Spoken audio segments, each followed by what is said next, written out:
শ্রদ্ধাকে সাহায্য করলো অভয়। হ্যালো বন্ধুরা, কেমন আছো সবাই? আশা করি সবাই অনেক ভালো আছো। আজকে আবারও চলে আসলাম তোমাদের মাঝে তোমাদের জনপ্রিয় নাটক ভাগ্যরেখা নাটকের 464তম পর্ব নিয়ে। তো ভিউয়ার্স, তোমরা যদি আমার চ্যানেলে নতুন দর্শক হয়ে থাকো তাহলে চ্যানেলটি অবশ্যই সাবস্ক্রাইব করবে, কারণ আমাদের এই চ্যানেলে সর্বপ্রথম নতুন নতুন পর্বের আপডেটগুলো পেয়ে থাকবে তোমরা। তো ভিউয়ার্স, চলো দেখে আসি 464তম পর্বে কি ঘটতে চলেছে। সবার হাত থেকে রক্ষা পাওয়ার জন্য অভয় শ্রদ্ধাকে বাড়ি থেকে বের করে নিয়ে যায়। অতঃপর অভয় যখন শ্রদ্ধাকে বাড়ি থেকে বের করে নিয়ে যায় তখন রোশনি কতগুলো মানুষ ঠিক করে নিয়ে আসে অভয়ের বাড়িতে। লোকগুলো যখন অভয়ের বাড়ির দিকে যাচ্ছিল তখন শ্রদ্ধা লোকগুলোকে দেখে ফেলে। অভয় শ্রদ্ধাকে ডাকলেও শ্রদ্ধা সেখান থেকে যেতে চায় না, কারণ লোকগুলো তার পরিবারের ক্ষতি করতে পারে সেই জন্য। অতঃপর অনেকবার ডাকে অভয়, কিন্তু সেখান থেকে শ্রদ্ধা কোথাও যেতে চায় না। অন্যদিকে বরুণের মা ঋতু পিসি এবং অভয়ের পরিবারের সবাই শ্রদ্ধাকে খোঁজে। তখন হঠাৎ করে তাদের সামনে বরুণ চলে আসে। অভয়ের মা বরুণকে বলে, বরুণ, শ্রদ্ধা দেবী কোথায়? শ্রদ্ধা দেবীকে কোথাও খুঁজে পাচ্ছি না, হঠাৎ করে শ্রদ্ধা দেবী কোথায় চলে গেল? তখন বরুণ সত্যটা বলতে চায় না, কারণ তারা যদি সত্যটা জানতে পারে তাহলে বাড়িতে ঝামেলা করবে তারা। বরুণ যখন সত্য কথাটা বলছিল না তখন ঋতু পেশে এসে বরুণকে চড় মারে। এটা দেখে সবাই অনেক অবাক হয়ে যায়। ঋতু পিসি বরুণকে চড় মেরে বলে, বরুণ, সত্যি করে বলো, শ্রদ্ধা কোথায়? তোমার এইসব সাজানো নাটক, তাই না বরুণ? তুমি শ্রদ্ধাকে কোথায় পাঠিয়েছ বলো বরুণ। তখন কীর্তিও বরুণকে বলে, বরুণ, তুমি বলো, শ্রদ্ধা দেবী কোথায়? সবাই যখন জানতে পারে অভয় শ্রদ্ধাকে নিয়ে বাড়ি থেকে চলে গেছে, সবাই বরুণের সাথে ঝামেলা শুরু করে। আর ওইদিকে রোশনি তার দলবলকে নিয়ে অভয়ের বাড়িতে আসে এবং লোকগুলো অনেক চিৎকার করে। লোকগুলো চিৎকার করে বলে, অভয়, দরজা খোলো। লোকগুলো যখন চিৎকার করছিল তখন অভয়ের মায়েরাও অবাক হয়ে যায়। তারা চিন্তা করছিল এখন তারা কি করবে। তারা কোনো উপায় খুঁজে পাচ্ছিল না। মানুষগুলোকে দেখে সবাই অনেক ভয় পেয়ে যায়। তারা ভাবছিল তারা এখন কি করবে। অতঃপর লোকগুলো যখন বাড়ির ভেতরে আসে তখন লোকগুলো বাড়ির সবকিছু ভাঙচুর করতে শুরু করে। লোকগুলো যখন সবকিছু ভাঙচুর করছিল তখন অভয়ের মা বলে, আপনারা আমাদের বাড়িতে কেন এসব করছেন? তখন লোকগুলো বলে, আপনারা সত্য কথা বলেন, আমাদের দেবী শ্রদ্ধা কই? শ্রদ্ধা দেবীকে আপনারা কোথায় রেখেছেন? তাড়াতাড়ি তাকে বের করে দিন।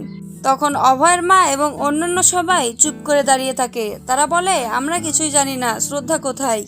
লোকগুলো বরুণকে মারতে যাচ্ছিল এবং বাড়ির সব জিনিসপত্র ভাঙচুর করছিল।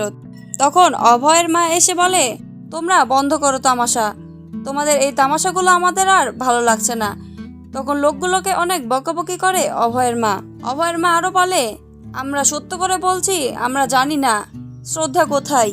অতঃপর একটা লোক যখন পাথর ছুঁড়ে মারছিল অভয়ের মায়ের দিকে, তখন সেখানে আসে অভয় আর অভয়ের মাথায় পাথরটি লাগে এবং অভয়ের মাথা ফেটে যায়। অভয়ের মাথা দিয়ে রক্ত বের হচ্ছিল। তখন অভয় ও বরুণ মিলে লোকগুলোকে মারতে শুরু করে। অভয় ও বরুণ যখন মারামারি করছিল আর তখনই সেখানে চলে আসে শ্রদ্ধা। আর একটি লোক যখন আবারও পাথর ছুঁড়ে মারে তখন পাথরটি গিয়ে শ্রদ্ধার মাথায় লাগে এবং শ্রদ্ধার মাথা থেকে রক্ত বের হয়। শ্রদ্ধার মাথা থেকে রক্ত বের হওয়ায় লোকগুলো শ্রদ্ধার পায়ে পড়ে এবং বলে, শ্রদ্ধা দেবী, আপনি আমাদের ক্ষমা করে দিন, আমরা বুঝতে পারিনি। তখন লোকগুলো শ্রদ্ধার পায়ে ধরে ক্ষমা চায়। শ্রদ্ধাকে দেখার পরে সবাই শান্ত হয়ে যায়। অতঃপর সেখান থেকে চলে যায় লোকগুলো।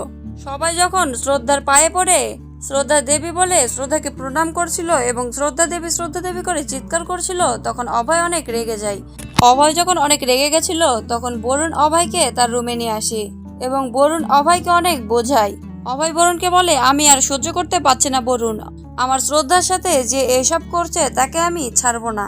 আর অন্যদিকে কীর্তি রোশনিকে তার রুমে নিয়ে যায়। কীর্তি রোশনিকে বলে, রোশনি, এবার যদি অভয় জানতে পারে শ্রদ্ধা দিদিকে দেবী বানানোর প্ল্যান ছিল রোশনি তোমার, অভয় যদি জানতে পারে তাহলে আমাদের ছাড়বে না রোশনি।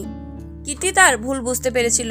তখন কীর্তি রোশনিকে বলে, রোশনি, আমার দিদির যদি কিছু হয় তাহলে আমি তোমাকে ছাড়বো না। অতঃপর অন্যদিকে অভয় যায় শ্রদ্ধার রুমে। সবাই যখন ঘুমিয়ে পড়েছিল তখন লুকিয়ে লুকিয়ে অভয় শ্রদ্ধার সাথে দেখা করতে যায়। অভয় শ্রদ্ধাকে অনেক বোঝায়। শ্রদ্ধা যখন কান্না করছিল তখন অভয় শ্রদ্ধাকে জড়িয়ে ধরে আর শ্রদ্ধাকে সান্ত্বনা দেয়। পরের দিন সকালে শ্রদ্ধাকে গোসল করিয়ে শ্রদ্ধাকে সবাই পুজো করতে শুরু করে। শ্রদ্ধার পায়ে প্রণাম করছিল সবাই। অতঃপর অভয়ের মা যখন শ্রদ্ধাকে প্রণাম করতে আসে তখন শ্রদ্ধা অভয়ের মাকে বাধা দেয়। তারপরেও অভয়ের মা কোনো কথা না শুনে শ্রদ্ধার পায়ে প্রণাম করে। অতঃপর সেখানে আসে রোশনিও শ্রদ্ধাকে প্রণাম করে। রোশনি যখন শ্রদ্ধার পায়ে কিছু একটা মাখিয়ে দিচ্ছিল তখন শ্রদ্ধা রোশনির ওপর অনেক রেগে যায়। সবার সামনে শ্রদ্ধা রোশনিকে কিছু বলতে পারে না। শ্রদ্ধাকে বাঁচানোর জন্য যখন প্ল্যানটা নষ্ট হয়ে গেল তখন অভয় ও বরুণ মিলে আবার নতুন কোনো প্ল্যান করে। তাহলে কি এবার সবার হাত থেকে শ্রদ্ধা রক্ষা পাবে সেটা তোমরা জানতে পারবে আগামী 465তম পর্বে। তো ভিউয়ার্স, আজকের ভিডিওটি এখানেই শেষ এবং নতুন নতুন পর্বের আপডেটগুলো পেতে হলে আমাদের এই চ্যানেলের সাথেই থেকো। ভালো থেকো, সুস্থ থেকো, ধন্যবাদ।